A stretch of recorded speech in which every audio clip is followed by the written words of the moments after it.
윤하. 안녕하세요, 동희쌤입니다. 오늘은 생활과 윤리 첫 번째 주제, 윤리학의 분류에 관해 함께 공부해 보겠습니다.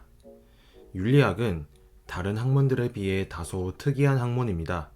경험, 관찰, 실험 등을 통해 어떠한 법칙을 발견하려는 다른 학문과는 달리 윤리학은 어떻게 살아야 하는가, 어떻게 행위해야 하는가와 같은 질문에 나름대로의 답을 제시하고자 합니다. 이러한 특징은 윤리학이 사실의 학문이 아니라 일종의 가치를 판단하는 당위의 학문이 되도록 만듭니다. 흔히 서양에서 최초의 윤리 사상가로 널리 알려진 사람은 소크라테스입니다. 그는 성찰하지 않는 삶은 살아갈 가치가 없다라고 주장하면서 끊임없는 자기 반성을 강조했습니다. 자기 반성을 통해서 나는 어떤 사람이고 어떻게 살아가야 하는가를 자각하라는 말이었습니다. 우리가 이름만 들어도 모두가 알고 있는 철학자들이 있습니다. 소크라테스의 제자인 플라톤, 플라톤의 제자인 아리스토텔레스는 오늘날까지도 큰 영향을 주고 있습니다. 그들은 특이하게도 모두 고대의 도시국가 그리스의 아테네에서 태어났습니다. 이는 아마도 철기 문명의 발달과 더불어 지중해의 중심지에 있던 아테네가 적극적으로 무역과 해군을 운영하면서 시민들의 안정된 삶을 영위하는 데 크게 영향을 미쳤기 때문이라고 파악되고 있습니다. 또한 고대 그리스는 직접 민주주의 제도를 운영하면서 상대적으로 말빨이 뛰어난 사람이 높은 정치적 입지를 차지할 수 있었는데 이 과정에서 자연스럽게 철학과 윤리학이 발전할 수 있었습니다. 소크라테스, 플라톤, 아리스토텔레스의 뒤를 이어서 수많은 사상가가 등장했습니다.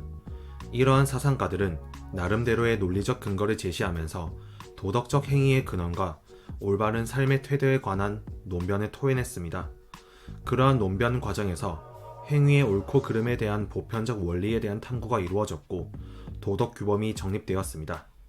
이것을 바로 규범윤리학이라고 합니다. 우리가 알고 있는 사상가들의 이론은 흔히 규범이론윤리학이라고 합니다. 규범윤리학 중에서 이론적인 내용이라는 의미이지요. 앞서 설명했듯이 이론윤리학은 다른 학문과는 달리 객관적인 참과 거짓을 구분하는 사실 판단보단 어떻게 행동하는 것이 옳고 그른지를 강조하는 당위 판단을 다루고 있습니다. 널리 알려진 이론윤리학 중에서 공리주의의 논변을 소개해 보겠습니다. 공리주의 사상을 집대성한 사상가 벤담에 따르면 모든 인간은 쾌락을 추구하고 고통을 피하려고 하는 본성이 있습니다. 이때 모두가 쾌락을 추구한다면 이러한 쾌락은 가능한 많을수록 바람직한 것일 것입니다. 또한 나만의 쾌락보다 가능한 많은 사람의 쾌락이 더욱 많은 것이 바람직할 것입니다. 이러한 논리 구조에 따라서 최대 다수의 최대 행복이라는 결론을 도출하고 모든 도덕 법칙과 법률 그리고 사회 제도는 최대 다수 최대 행복의 원리에 따라서 운영될 것을 주장하고 있습니다. 17세기에 이르러서 서구 사회는 점차 과학기술이 발전하기 시작했습니다. 과학이라는 학문은 엄밀한 관찰과 실험으로 모든 상황에 적용할 수 있는 법칙을 발견하려고 합니다. 이러한 과학적 사고방식은 점차 모든 삶의 영역을 지배하기에 이르렀습니다. 물론 윤리학에도 적용되었습니다. 과학적 사고방식의 영향을 받아 20세기 무렵에 등장한 분석 철학은 과학적 방법을 윤리학에 본격적으로 적용했습니다. 이들은 윤리학에서 사용하고 있는 탐구 방법, 논리 구조, 언어 사용 등을 엄밀하게 검증하려고 시도했습니다. 그 결과 윤리학은 엄밀하게 학문으로서 고려될 수 없다는 결론으로 점차 흘러가게 되었습니다. 왜냐하면 동일한 조건만 갖춰진다면 항상 동일한 결론이 나오는 과학과는 달리 인간은 동일한 상황이 주어지더라도 다른 선택과 행동을 할 수 있기 때문이죠. 이에 따라 이모티비즘, 즉 정서주의로 분류되고 있는 일부 분석 철학자들은 도덕적 진술은 단지 주관적인 감정 표현에 불과하다는 주장을 하기도 합니다. 예를 들어 거짓말은 잘못된 행위이다 라고 말하는 것은 그저 나는 거짓말이 싫다 와 큰 차이가 없다는 것이지요. 분석 철학자들의 주장에 힘이 실리면서 점차 윤리학은 힘을 잃게 되었습니다. 윤리학은 사회과학 분야의 영향을 받아서 사회 집단의 도덕적 관행을 객관적으로 관찰하고 서술하는 학문으로 전락해버릴 위험에 놓였던 것입니다. 이때 한참 뒤에 다루게 되겠지만 롤스라는 사상가가 등장하게 됨으로써 다시 한번 윤리학에 힘이 실리게 되었습니다. 롤스는 그에 져서 정의론을 통해서 원초적 입장이라는 사고 실험을 바탕으로 한정된 자원을 어떻게 합리적으로 분배할 것인지에 관한 나름대로의 체계적인 도덕 원리를 학문적으로 설득력 있게 제시했습니다. 또한 이러한 롤스의 이론을 비판하거나 옹호하는 사람 간의 학제적인 논쟁이 활성화되면서 본격적으로 우리 사회의 문제에 대한 윤리학적 탐구가 진행되는 계기를 마련하게 되었습니다. 이와 같은 내용에 따라 윤리학의 발전 과정은 다음과 같이 요약할 수 있을 것입니다.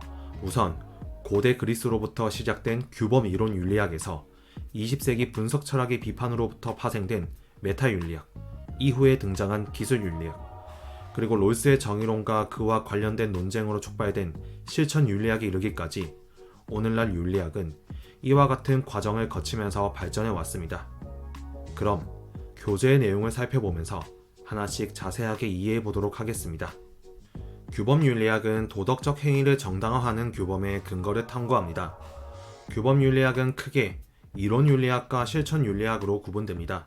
따라서 정확한 명칭은 규범 이론 윤리학과 규범 실천 윤리학이지만 편의상 이론 윤리학, 실천 윤리학이라고 줄여서 이야기하겠습니다. 이론 윤리학은 어떤 원리가 윤리적 행위로 성립할 수 있는지 이론적으로 분석하고 정당화합니다. 앞서 설명했듯이 당위 판단을 다루는 학문이며 칸트의 의무론, 벤담의 공리주의와 같이 어떤 행동이 객관적이고 보편적으로 옳은지 도덕 법칙을 정립하려고 시도합니다. 그리고 현대 윤리학인 실천 윤리학의 이론적 근거가 되기도 하고 자신의 이론을 보다 정교하게 다듬고 검증해 보기 위해서 메타 윤리학의 연구 성과를 이용하기도 합니다. 실천 윤리학은 이론 윤리학을 응용하여 실생활의 윤리 문제를 해결하려고 시도합니다. 가령 분배의 불평등 문제, 형벌의 정당성 문제, 지속 가능한 발전과 개발 문제, 해외 원조 문제 등을 다루고 있습니다. 우리가 배우게 될 생활과 윤리 과목이 바로 실천 윤리학이라고 할 수 있겠죠. 실천 윤리학은 윤리적 공백을 해결하기 위해 등장했습니다. 현대 과학기술은 너무나 빠르게 발전하고 있고 그 영향력과 파급력이 매우 커서 아주 신중하게 적용되어야 합니다. 그러나 그 발전 속도에 비해 우리의 의식이나 생각이 따라가지 못해 여러 가지 문제점을 이야기하고 있습니다. 인공지능이 만들어낸 창작물이 대표적인 예시라고 할 수 있겠습니다. 인공지능 기술이 무섭게 발전함에 따라 딥페이크 기술로 범죄에 악용될 수도 있고 가수들의 목소리를 모방해서 새로운 노래를 창작하는 등 저작권 문제와도 밀접한 관련이 있습니다. 인공지능이 만든 창작물의 저작권은 과연 누구의 것일까요? 명령어를 입력한 사람의 것일지, 혹은 인공지능을 설계한 개발자의 것일지 아직은 쉽게 판단을 내리기 어렵습니다. 이와 같은 문제가 바로 윤리적 공백입니다. 또한 현대사회의 여러 윤리적 문제는 어떤 것을 선택해도 그것이 완전히 옳다고 할 수 없는 일종의 딜레마 사항을 유발하고 있습니다. 환경 오염을 막기 위해서 이산화탄소 배출을 규제하는 것은 겉으로 보기엔 타당해 보이지만 한편으로는 개발도상국들의 성장을 막는다는 관점 또한 존재합니다. 즉, 선진국들은 이미 엄청난 이산화탄소를 배출해서 충분히 성장을 이루어냈는데 개발도상국들에겐 애초에 그럴 기회조차 주지 않으려는 그런 시도라는 비판이죠. 그러나 그렇다고 해서 지구온난화가 빨라지는 이 시점에서 마냥 내버려 둘 수도 없을 것입니다. 실천 윤리학은 바로 이런 딜레마 상황에 대한 나름대로의 해결 방안과 정답을 제시하려고 시도합니다. 그러나 이러한 문제들은 단순히 이론 윤리학만으로 해결할 수 없습니다. 배아줄기 세포 활용과 같은 윤리적 문제를 다루기 위해선 수백 년 전에 이미 죽었던 칸트나 벤담의 이론만 가지고 그 해결 방안을 단순하게 모색할 수 없습니다. 따라서 복잡한 현대사회의 여러 가지 문제를 해결하기 위해선 관련 분야를 연구하고 있는 과학자, 법과 관련된 법 전문가, 윤리학자 등 다양한 학문의 전문가들과 함께 토론해서 그 해결 방안을 모색해야 할 것입니다. 이를 가리켜서 학제적 접근 방법이라고 합니다. 즉, 실천 윤리학은 본질적으로 학제적 성격을 지니는 것입니다. 20세기에 등장한 분석 철학자들은 도덕적 언어의 개념을 분석하고 도덕 판단의 논리적 타당성을 입증하려고 합니다. 이들을 가리켜서 메타 윤리학이라고 합니다. 메타는 뭐뭐 위에 라고 하는 뜻으로 윤리학에 대한 윤리학이라고 이해하면 되겠습니다. 그들은 과학적 방법으로 윤리학을 검증하려고 시도하기 때문에 어떠한 사견도 넣지 않고 엄밀하게 가치 중립적 태도를 통해서 윤리이론을 규명하고 윤리학이 과학과 마찬가지로 객관적인 학문이 될 수 있을지 탐구합니다. 그러한 방법은 크게 두 가지로 나누어 볼 수 있습니다. 첫 번째, 윤리학에서 자주 사용하고 있는 도덕적 언어의 의미를 분석하는 것입니다. 가령 어떤 것이 옳다, 좋다와 같은 옳음이나 좋음의 의미를 분석하는 것이지요. 그런데 옳음과 좋음의 의미를 아무리 분석해봐도 정확하게 밝혀낼 수 없었습니다. 옳은 것은 해야 하는 것이다. 해야 하는 것은 옳은 것이다. 와처럼 순환 논증이 되거나 너무 기본적인 의미로 정의돼버려 더 이상 분석할 수 없는 단계에 이르렀던 것이지요. 따라서 그들은 도덕적 언어를 더 이상 논리적으로 분석할 수 없다는 결론에 도달했습니다. 두 번째 방법은 윤리학에서 사용하고 있는 논증 구조를 분석했습니다. 앞서 공리주의의 논변에 관해 간단하게 소개해 보았습니다. 공리주의의 이 세 가지 논변 중에서 두 번째 논리가 문제가 되었습니다. 왜냐하면 뭐뭐 한다는 사실 판단에서 뭐뭐 해야 한다는 당위 판단을 논리적으로 이끌어낼 수 없기 때문입니다. 이해가 잘 되지 않는다면 공리주의의 논변을 살짝 바꾸어 제시해 보겠습니다. 만약 내가 라면을 좋아한다고 해서 오늘 저녁을 반드시 라면을 먹어야 한다는 것은 타당합니까? 그렇지 않습니다. 내가 라면을 좋아하는 것과 라면을 먹어야 하는 것은 완전히 다른 영역입니다. 따라서 메타윤리학자들의 두 번째 분석도 결국 윤리학은 엄밀하게 학문으로 분류될 수 없다는 결론으로 흘러갔습니다. 이처럼 그들은 현실의 도덕 문제를 해결하는 것에 큰 관심을 두기보단 윤리학 그 자체에 대한 분석으로 인해 점차 현실과 괴리되기 시작했습니다. 메타윤리학의 비판에 따라서 윤리학의 사회과학적 방법을 사용하여 객관적으로 사회 현상을 기술하려고 시도하는 기술윤리학이 등장했습니다. 기술윤리학은 원인과 결과, 즉 인과관계를 과학적으로 설명하려고 시도하면서 가치 판단을 하지 않았습니다. 가령 명예살인 제도에 관해 기술윤리학자들은 명예살인 제도가 옳다, 그르다 라는 식으로 평가하지 않습니다. 그들은 그저 명예살인 제도가 언제부터 있어 왔고 어떻게 발생했으며 오늘날의 양상은 어떻게 이루어지고 있다는 객관적인 통계 자료를 제시할 것입니다.